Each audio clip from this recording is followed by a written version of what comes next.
Posterior al incidente de Shibuya, Satoru Gojo fue sellado, mucha gente murió y la sociedad chamánica entró en una reestructuración como nunca se ha visto en la serie. No menos de 10 millones de espíritus malditos fueron liberados en Japón. Actualmente solo una porción de algunos distritos e islas niponas son consideradas seguras, entre comillas. La mayoría de los hechiceros registrados fueron asignados para proteger a los evacuados en las diversas ciudades. Dentro de todo este caos, los Cooling Games son inaugurados. Itadori y compañía afrontan una nueva misión: participar en una mortal competencia llamada los Juegos del Sacrificio. ¿Con qué objetivo? 1. Liberar a Satoru Gojo de su actual prisión confinadora. Dentro de los Juegos del Hambre existe una participante denominada Ángel, con el poder para revertir el estado actual de Satoru, nulificar su prisión. Objetivo 2. Liberar a la hermana de Megumi, Sumiki Fushiguro, de estos juegos letales. Resulta que una de las participantes elegidas al dedo por Kenjaku para el ritual del sacrificio fue la hermana mayor de Fushiguro. Megumi busca una forma de extraer a Sumiki de los Cooling Games de manera segura. Ahora sí, ¿qué son los Juegos del Sacrificio y cuáles son sus reglas? El Juego del Sacrificio, también denominado Cooling Game, es un juego tipo ritual orquestado por Kenjaku con el objetivo de hacer evolucionar a la humanidad,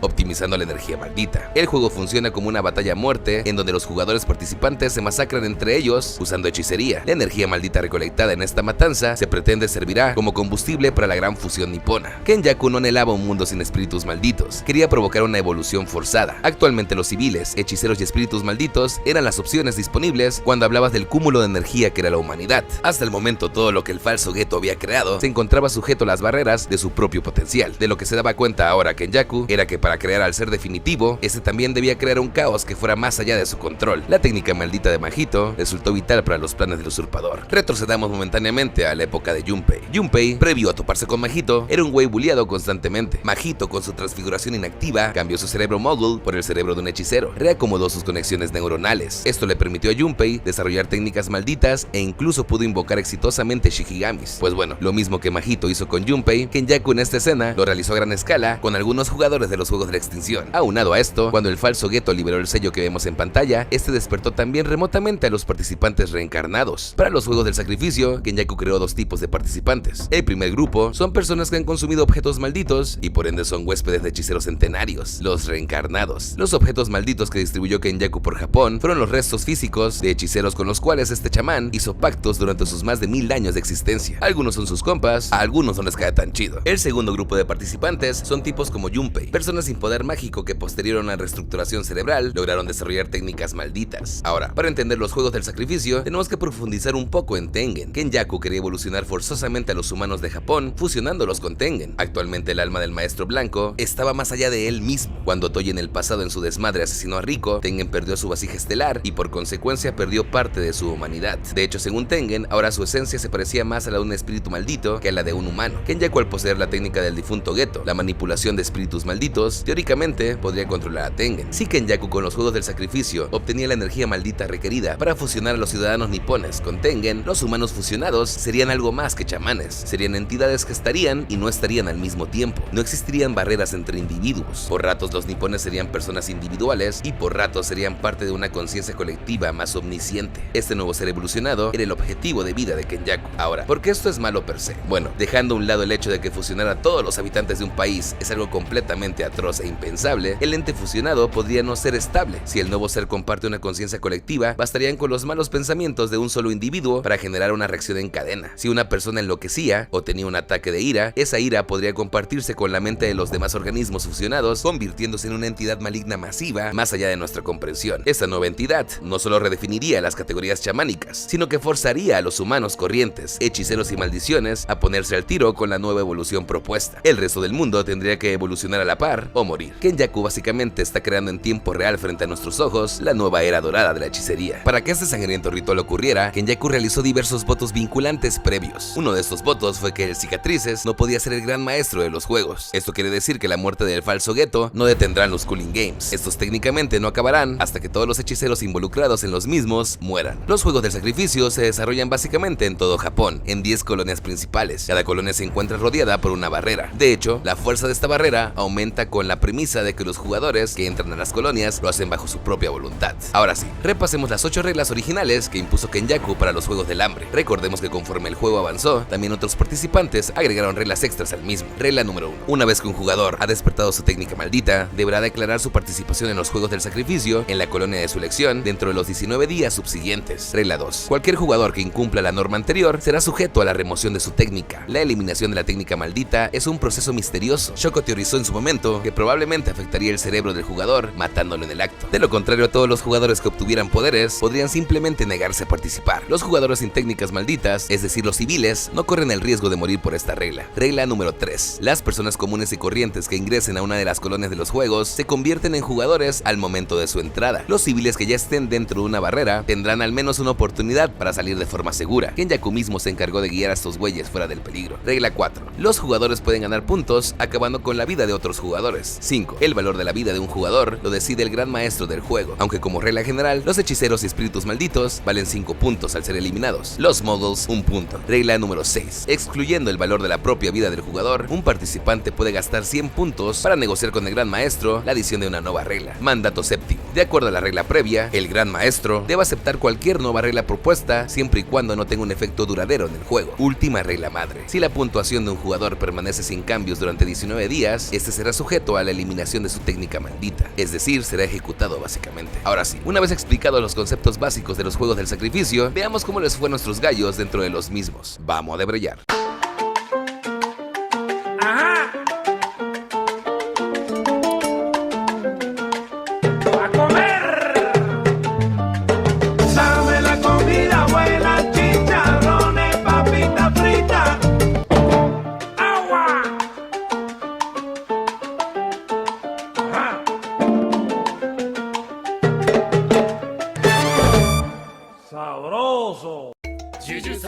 Por default, cada jugador que entra a los Juegos del Hambre recibe un Kogane. Este pequeño ser grotesco y kawaii es un Shikigami cuya función principal es explicarles a todos los participantes las reglas del juego, además de los cambios importantes en el mismo. Si alguna nueva regla se añade, este güey será el primero en vociferar su adición. Yuji conoció su Kogane por vez primera cuando el Shikigami anunció la 9ª regla añadida por Kashimo a los Juegos del Sacrificio. De ahora en adelante, los jugadores podían ver la información de los demás participantes: nombres, puntos acumulados, colonia actual de residencia, etc. Yuji y Megumi usaron esta nueva regla a su favor para localizar rápidamente a los jugadores con 100 o más puntos acumulados, esto con el objetivo de que sin tanta chamba robaran la mayor cantidad de puntos posibles. Después del análisis de Kogane, los objetivos de Megumi e Ita fueron Hajime Kashimo y Hiromi Higuruma. Higuruma es la efigie de un participante despertado. Previo a la transfiguración de Kenjaku, este solo era un abogado común y corriente. Posterior al despertar de sus habilidades, se convirtió en uno de los hechiceros más poderosos de toda la serie. Hiromi prácticamente es un genio en el uso de la energía maldita. A los 12 días de despertar su técnica innata, Hiromi ya había alcanzado un nivel comparable al de un hechicero de grado primero. Kashimo, por su parte, es el ejemplo clásico de un reencarnado. Se sabe que el Kashimo original vivió 400 años previos al timeline actual de la serie. Se desconoce el nombre de su vasija presente. Tanto el juez como el trueno, para ese momento ya se habían despachado a más de 60 chamanes en colectivo. Ahora, en preparación para ingresar a los Juegos del Sacrificio y ayudar en la liberación de Gojo, Megumi e Itadori pidieron la ayuda de uno de los estudiantes más virtuosos que poseyó el Colegio Metropolitano de Hechicería, Hakari Kinji. Según el mismo Yuta, Hakari en un día bueno era más poderoso que él. Posterior a unas negociaciones algo turbulentas por parte de Ita y Megumi, Hakari y su equipo se unieron a la causa de los chamanes aliados. Hakari, como el senpai a cargo, decide que Yuji y Megumi se infiltrarían en la colonia número 1 de Tokio en busca del ejecutor Higuruma, mientras que él mismo y Panda tomarían la colonia número 2 como base para localizar a Hajime y al tan mentado ángel. Ahora, como ocurrió con Megumi e Itadori, nomás entraron a su barrera. Cuando un jugador entra a una colonia específica, este es transportado al azar a un lugar determinado dentro de la misma. Esto, efectos prácticos, separa inmediatamente a los jugadores que entran juntos. Dentro de la colonia número 1 de Tokio, nomás entrando, a Itadori le tocó enfrentarse a una chica llamada Hanyu y a su vato Haba, ambos con habilidades aéreas relacionadas a sus cabelleras. Hanyu podía convertir su cabello literal en un jet de alta velocidad con el que arrollaba enemigos brutalmente, mientras que Haba, por su parte, desarrolló una melena tipo helicóptero. Sus hélices Vimos podían sin dificultad atravesar acero. Independientemente de estas habilidades mamalonas, ambos peludos no fueron rivales para Yuji el Tigre, el cual con unos cuantos intercambios le mostró a la pareja rival que estaban a un nivel muy por debajo de este. Posterior a la derrota de los novatos, Itadori se topó con un antiguo conocido de su escuela, Rin Amai. Este personaje fue el que orientó a Yuji en la dirección correcta. Por él, Itadori llegó llegó frente a Higuruma. Megumi, por su parte, posterior a forcejear un rato con Remi, una hechicera despertada que no es tan relevante para esta historia, llega frente a Reggie Star, un hechicero reencarnado del pasado. Se desconoce de qué época es Reggie, solo sabemos que este y Kenjaku no se llevaban bien. El combate entre Megumi y el grupo de Reggie dejó en claro el elevado nivel que el nuevo jefe del clan Zenin poseía. Al güey que vemos en pantalla, Hari, lo mató sin que este pudiera siquiera activar su habilidad. Sacó sus garras, pero nunca las mostró en acción. Yori Hasenouki, por su parte, es otro hechicero reencarnado aliado de Reggie. Su técnica innata se llama carne explosiva. Este Kosei le permite a Yori detonar remotamente partes de su cuerpo cual si fueran bombas. Las explosiones provocadas son potentes, letales y conectan de lleno. Hasenouki usa técnicas malditas inversas para regenerar las partes mutiladas, lo que le permite crear múltiples bombas durante las batallas en las que se embarca. La participación del kamikaze explosivo nos presentó uno de los personajes aliados más rotos jamás creados, Fumihiko Takaba. Al ver a Megumi enfrentarse de manera montonera al grupo de Reggie, Takaba decidió intervenir en pos de Fushiguro para emparejar un poco las cosas. Takaba es un hechicero recién despertado, su vida como comediante no fue exitosa. Podríamos incluso decir que en el mundo real, Takaba fue un comediante fracasado. No obstante, esta profesión tan peculiar generó en Fumihiko uno de los jujutsus más rotos alguna vez mostrados. La técnica maldita de Takaba se llama el cómico y le permite a este manifestar en la vida real situaciones que él piense son graciosas. Todo lo que Fumihiko considere chistoso se vuelve un hecho. Durante su pelea contra Yori, se corroboró que Takaba no sanaba usando técnicas malditas inversas, sino que su propia habilidad le otorgaba una inmunidad caricaturesca, como un Luffy Nika. Las bombas que debieron volar a un hechicero normal, a Takaba solo le encolocharon los pelos, güey. Yori, como se esperaría, no le aguantó el ritmo al comediante, hasta le aplicaron los 1000 años de dolor. No obstante, no fue asesinado. Al enterarse de cierta noticia, este decidió abandonar su combate contra el comedian y retirarse momentáneamente. De vuelta a Megumi, Reggie posee una habilidad llamada recreación contractual. Esta le permite a su usuario materializar en la vida real cualquier cosa que haya escrito en sus recibos. Los objetos que Reggie puede almacenar en sus papeles no tienen límite en cuanto a tamaño se refiere. Pueden ser pequeños cuchillos o casas de más de 30 toneladas de peso. Depende del mood. Las invocaciones de Reggie no se limitaban a objetos físicos. Este podía restaurar la vitalidad y frescura de su cuerpo en batalla, quemando un recibo válido por 2 días de masaje y relajación en un spa japonés. Así de versátil y conveniente era esta técnica. El combate entre Megumi y Reggie fue corto pero intenso. Fushiguro tuvo que utilizar una gran cantidad de shikigamis para derrotar al reencarnado. El elefante máximo incluso fue requerido. El pelos de erizo en este combate se vio obligado momentáneamente a activar su dominio en completo. Con sus clones de sombra ya se estaba madreando a Reggie. No obstante, el verdadero verdugo de Star fue el licántropo Totalidad, el cual, aprovechando la distracción del Yoyos, se monchó básicamente la parte izquierda de su cuerpo. Reggie fue un hechicero bastante aceptable. Tuvo honor incluso hasta la hora de su muerte. Para joderle los planes a Kenjaku, le transfirió sus puntos a Megumi antes de morir. Sus últimas palabras fueron deseos funestos y burlas amigables hacia Fushiguro. Que hablando de transferencia de puntos, ¿quién agregó esta nueva regla? Volvamos con Itadori. El encuentro entre Yuji y Higuruma, como se esperaría, no resultó nada amistoso. Hiromi posee una técnica maldita